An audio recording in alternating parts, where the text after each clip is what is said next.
Welcome to Roy's Book Reviews.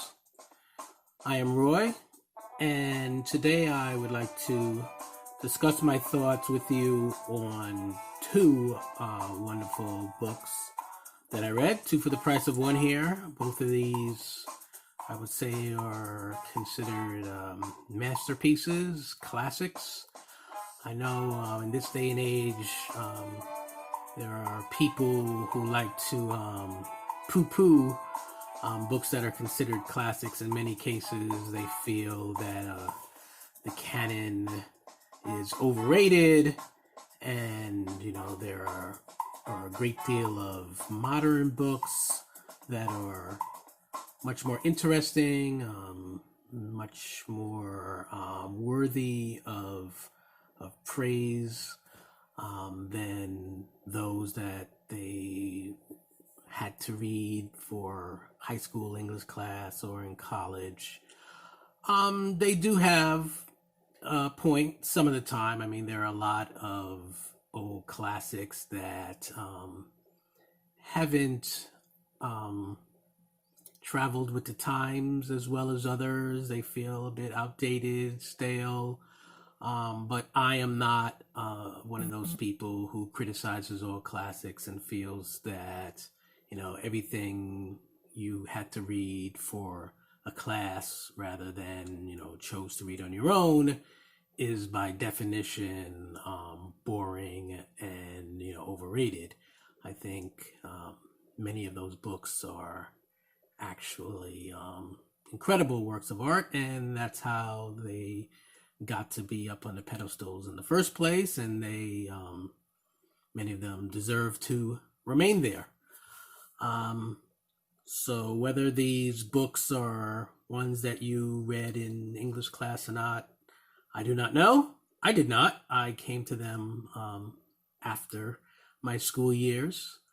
I thought both of them were fantastic, worthy of the praise they have received, and they should continue receiving praise for a long time to come.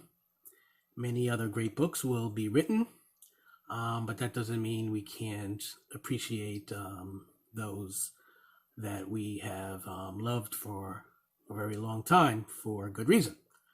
The first book I am going to discuss is Middle Passage by Charles R. Johnson, which I found to be a wonderful, powerful, thought-provoking, surprising read. The first two attributes I just listed are an account of Charles Johnson's mastery of the written word. His prose grips the reader from first sentence and doesn't let go for a second. Goes by so quickly that I found myself wishing that the book had been padded to last another 50 pages or more. There are certain books that you get to the end of and you're like, I made it, thank goodness. Time to move on to another one. And then there are ones where, as you're getting to the final pages, you find yourself slowing down because you just don't want it to end. You're just too absorbed, and you wish that it could just go on and on and on, particularly books that are not part of a series, and you know that once you are done with this book, that's it. The story is over. The arc has been completed. You need to move on. Though, of course, the book will remain with you all your days as long as you can remember what about it you found so riveting. So I said that this book was powerful and thought-provoking, and I also said it was surprising. Why was it surprising?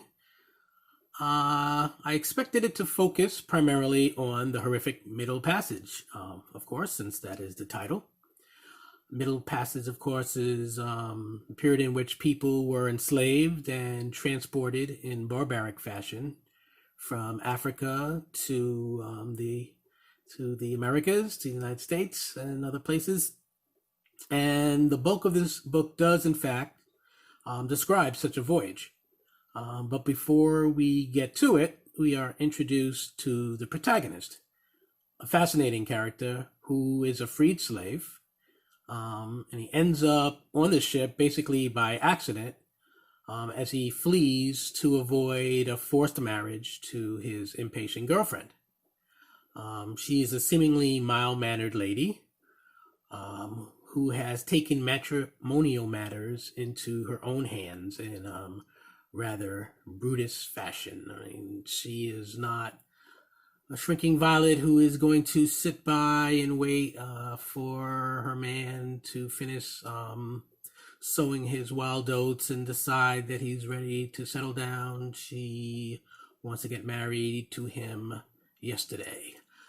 And Rutherford Calhoun, the protagonist of this book, is not quite in as much of a rush as his fiancée.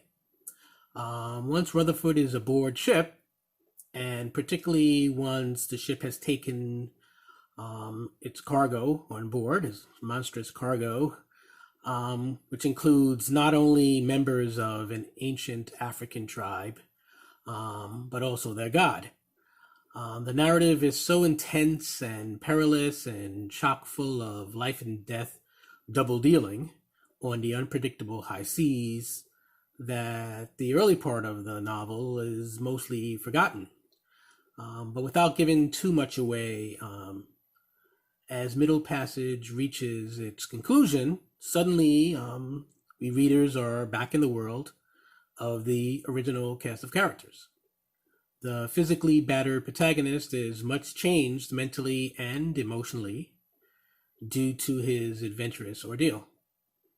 But he has one last dangerous set of circumstances to navigate before he can be fully saved. Ironically, being saved means opting for a degree of monogamy and commitment that his avoidance of got him into so much trouble in the first place. Freedom has an entirely different definition to Calhoun from beginning of the story to the end. So yes, this book, as expected, was about the atrocities of the slave trade.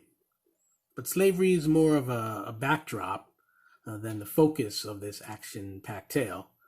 What it ultimately ends up being about is the lengths a man goes to live a carefree existence, and what he must go through to learn that caring for people other than himself is a far superior way to live. So those are my thoughts on Middle Passage by Charles R. Johnson.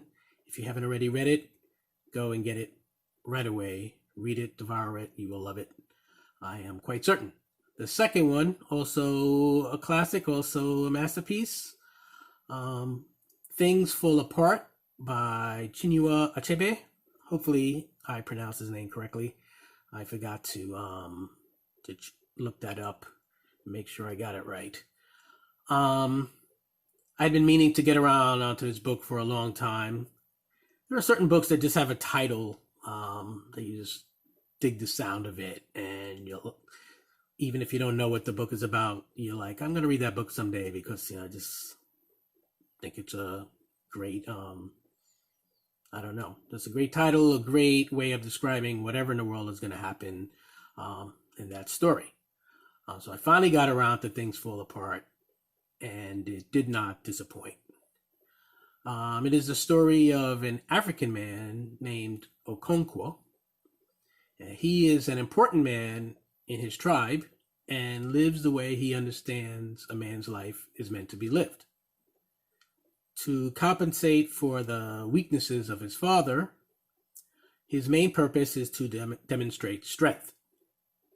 In order to achieve a greater degree of success than his father, he figures he must be more ambitious, more aggressive, and to be, domineering. And this is what he pulls off. So long as his place is firmly established in a world that is familiar to him, one in which he understands the rules and what it takes to excel, all is well.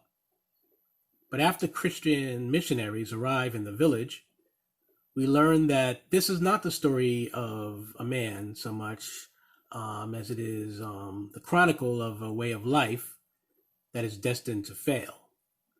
Okonkwo's gods fail to measure up against the Christian God, mainly because ancient ways are always overwhelmed by the march of modernity. The gun is mightier than the machete.